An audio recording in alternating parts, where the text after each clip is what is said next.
Hey guys, welcome back with me again in this channel. So on today's video, I'm going to show you how you can find items easily in the revamped Dress to Impress dressing room.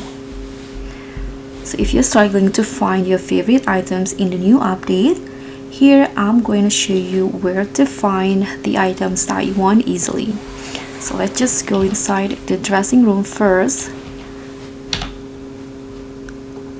As you guys can see now, the dressing room looks a little bit different because it's more organized and it divided into category like this. So it also comes with the search bar here at the bottom, so you can easily use this feature, this search bar, to find the items that you want. So let's say I'm going to find shoes. You can use the keyword like this and it will show the result. You can also go with the name if you know one. Let's say I'm going to find a witch set, and there you go.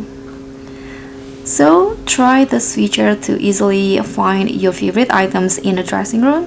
Thank you so much for watching. Don't forget to like, comment and subscribe. Also click on the thanks. I'll see you in the next tutorial.